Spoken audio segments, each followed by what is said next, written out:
दोस्तों, उपराष्ट्रपति जगदीप धनखड़ के अचानक इस्तीफे ने राजनीतिक हलकों में हलचल मचा दी है। विपक्ष ने इस फैसले की टाइमिंग पर गंभीर सवाल उठाए हैं। कांग्रेस, समाजवादी पार्टी और टीएमसी समेत कई दलों ने पूछा है कि जब संसद में सरकार की जवाबदेही तय होनी थी, ठीक उसी वक्त उपराष्ट्रपति और राज्यसभा के सभापति का पद खाली कैसे हो गया, वो भी अचानक से। आखिर इस्तीफे वाले दिन हुआ क्या था? 1 बजे से लेकर शाम 4:30 बजे तक ऐसा क्या हुआ कि 2027 में रिटायरमेंट लेने वाले धनखड़ 2025 में ही अचानक से रिटायर हो गए? ऐसा क्या हुआ इस टाइम में? दोस्तों, लोकसभा में काफी गर्म मुद्दे सब थे। हाईकोर्ट के जज यशवंत वर्मा पर महाभियोग, ऑपरेशन सिंदूर का मैटर और सबसे ताजा मुद्दा बिहार में जारी एसआईआर यानी वोटर वेरिफिकेशन का काम। लेकिन देर शाम उपराष्ट्रपति जगदीप धनखड़, जो राज्यसभा के सभापति भी हैं, उनके इस्तीफे ने चर्चा के मुद्दे ही बदल दिए। अब पॉइंट यह है कि क्या जस्टिस यशवंत वर्मा के घर में पैसों को लेकर हुए विवाद को लेकर धनखड़ का अचानक बयान उनके इस्तीफे की असली वजह था? क्या सरकार फिलहाल न्यायपालिका से टकराव नहीं चाहती?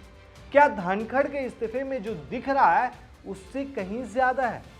दरअसल धनखड़ के इस्तीफे की आधिकारिक घोषणा रात के 9:30 बजे लगभग हुई। विपक्षी नेताओं ने कहा कि इसमें जो दिख रहा है उससे कहीं अधिक है, क्योंकि कई बैठकों और पूरे दिन सदन की कार्रवाई के दौरान धनखड़ अस्वस्थ नहीं दिखे थे। विपक्ष का कहना है कि राज्यसभा के सभापति धनखड़ बिजनेस एडवाइजरी कमेटी की बैठक कर रहे थे और उन्हें न्यायपालिका से संबंधित बड़ी घोषणाएं भी करनी थी। बिजनेस एडवाइजरी कमेटी के अलावा उन्होंने विपक्षी नेताओं से भी मुलाकात की। फिर भी उन्होंने किसी भी स्वास्थ्य समस्या या फिर पद छोड़ने की योजना का एक जिक्र तक नहीं किया। कांग्रेस सांसद जयराम रमेश ने कहा कि उपराष्ट्रपति और राज्यसभा के सभापति का अचानक इस्तीफा जितना चौंकाने वाला है, उतना ही अकल्पनीय भी है। मतलब आप समझ सकते हैं। रमेश ने एक्स पर लिखा कि इसमें कोई संदेह नहीं कि धनखड़ को अपने हेल्थ को प्रायोरिटी देनी चाहिए, लेकिन ये क्लियर है कि उनके इस्तीफे के पीछे जो दिख रहा है उससे कुछ ज्यादा है। कांग्रेस नेता ने यह भी बताया कि धनखड़ ने मंगलवार को दोपहर 1 बजे बिजनेस एडवाइजरी कमेटी की बैठक निर्धारित की थी। उन्होंने कहा कि धनखड़ ने सरकार और विपक्ष दोनों को समान रूप से आड़े हाथों लिया था। उन्होंने कल दोपहर 1 बिजनेस एडवाइजरी कमेटी की बैठक तय भी की थी। उन्हें कल न्यायपालिका से संबंधित कुछ बड़ी घोषणाएं भी करनी थी। तो सोमवार को ऐसा क्या हुआ कि धनखड़, जो 22 जुलाई के लिए सदन की महत्वपूर्ण कार्रवाई निर्धारित कर रहे थे, उन्होंने 21 जुलाई की रात 9:30 बजे इस्तीफा दे दिया। मतलब अगले दिन की प्लानिंग कर रहे हैं, लेकिन अचानक से आज इस्तीफा दे दिया। दोस्तों, राज्यसभा की कार्रवाई सोमवार को शाम करीब 4:36 पर स्थगित कर दी गई थी। स्थगन से पहले धनखड़ ने न्यायमूर्ति वर्मा को हटाने की मांग करते हुए 50 से ज्यादा सदस्यों के द्वारा हस्ताक्षरित प्रस्ताव प्राप्त होने की पुष्टि भी की थी, जिससे न्यायाधीश अधिनियम के तहत प्रक्रिया शुरू हो गई। मतलब जो न्यायाधीश की जांच हो रही थी और जो अधिनियम है उसके तहत। जब लॉ मिनिस्टर अर्जुन राम मेघवाल ने बताया कि इसी प्रकार का प्रस्ताव लोकसभा में है, तो उन्होंने महासचिव को निर्देश भी दिया कि वे इस बात की पुष्टि करें कि क्या निचले सदन में भी इसी प्रकार का प्रस्ताव लाया गया है। मेघवाल के जरिए इस बात की पुष्टि किए जाने पर कि लोकसभा में भी नोटिस प्रस्तुत किया गया है, धनखड़ ने महासचिव से इस दिशा में आवश्यक कदम उठाने को कहा।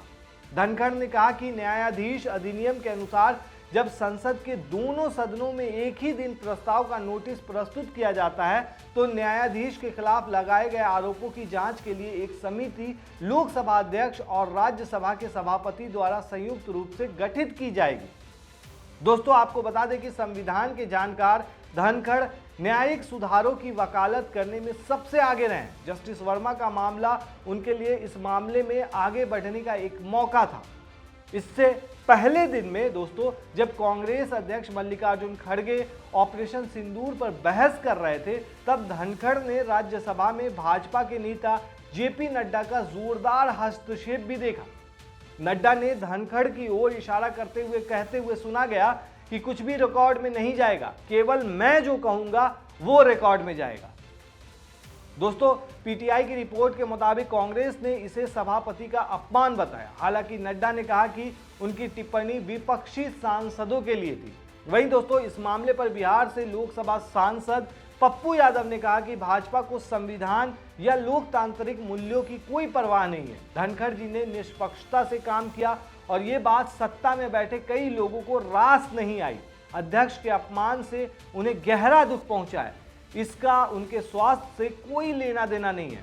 दोस्तों, कांग्रेस ने यह भी कहा कि शाम 4:30 बजे राज्यसभा की बिजनेस एडवाइजरी कमेटी की दूसरी बैठक में जेपी नड्डा और संसदीय कार्य मंत्री किरण रिजिजू की अनुपस्थिति से धनखड़ नाराज हो गए थे। नड्डा और रिजिजू दोनों पहली बैठक में उपस्थित थे, जो दोपहर 12:30 पे हुई थी। चूंकि वो बैठक बेनतीजा रही, इसलिए ये निर्णय लिया गया कि इसे शाम 4:30 बजे फिर से दोबारा किया जाएगा। अब पॉइंट यह है कि क्या न्यायमूर्ति वर्मा के खिलाफ कार्रवाई के लिए धनखड़ का विपक्ष के सुर में सुर मिलाना सरकार को नागवार गुजरा। दोस्तों, न्यायपालिका का यहां पर मानना है कि घर में नकदी रखने के मामले में न्यायमूर्ति वर्मा के खिलाफ कार्रवाई करना उनका अधिकार क्षेत्र है। 21 जुलाई को सुप्रीम कोर्ट ने न्यायमूर्ति वर्मा के खिलाफ एफआईआर दर्ज करने की मांग वाली याचिका पर तत्काल सुनवाई से इनकार भी किया था। इतना ही नहीं, मुख्य न्यायाधीश BR गवई की 2 न्यायाधीशों वाली पीठ ने एफआईआर पर तत्काल सुनवाई की मांग करते हुए इलाहाबाद उच्च न्यायालय के न्यायमूर्ति वर्मा को सम्मानजनक यानी न्यायमूर्ति शब्द के बिना नाम से संबोधित करने के लिए वकील मैथ्यूज नेदुम्परा को भी खिंचाई की थी। धनखड़ ने राष्ट्रपति द्रौपदी मुर्मू को लिखे पत्र में कहा कि स्वास्थ्य देखभाल को प्राथमिकता देने और चिकित्सा सलाह का पालन करने के लिए मैं संविधान के अनुच्छेद 67A के तहत तत्काल प्रभाव से भारत के उपराष्ट्रपति पद से इस्तीफा देता हूं। अब गौर करने वाली बात यह है कि उपराष्ट्रपति सचिवालय द्वारा धनखड़ की 23 जुलाई की यात्रा योजना के बारे में शेयर की गई पोस्ट से पता चला कि इस्तीफा देने का निर्णय बहुत कम समय में लिया गया। दोस्तों, सोमवार को 3:53 पर शेयर किए गए पोस्ट में कहा गया कि भारत के उपराष्ट्रपति जगदीप धनखड़ 23 जुलाई 2025 को जयपुर राजस्थान के 1 दिवसीय दौरे पर जाएंगे और ठीक इसी के बाद इस्तीफा आ गया। मतलब कल की प्लानिंग पूरी थी इनकी, लेकिन अचानक से इस्तीफा। दोस्तों, जयराम रमेश ने पोस्ट शेयर करते हुए कहा कि कल दोपहर 1 बजे से शाम 4:30 बजे के बीच कुछ बहुत गंभीर घटना घटी, जिसके कारण दूसरी BAC यानी कि जो मीटिंग होने वाली थी बिजनेस एडवाइजरी काउंसिल की, उसमें नड्डा और रिजिजू जानबूझकर एब्सेंट रहे। उन्होंने आगे कहा कि अब एक अभूतपूर्व कदम के तहत जगदीप धनखड़ ने इस्तीफा दे दिया है। दोस्तों, इस पूरे मामले को लेकर के बहुत सारे संभावित कारणों की ओर इशारा किया जा रहा है। हालांकि असल में क्या हुआ यह स्पष्ट होने में थोड़ा समय लग सकता है, लेकिन ऐसा होता भी है। एक मोटा खाका इस बात का अंदाजा देता है कि विपक्षी नेताओं का कहना है कि यह कदम संसदीय मर्यादाओं के खिलाफ है और इससे लोकतंत्र को नुकसान पहुंच सकता है। दोस्तों, इस पूरे मामले पर आप क्या कहते हैं, हमें कमेंट में जरूर बताएं।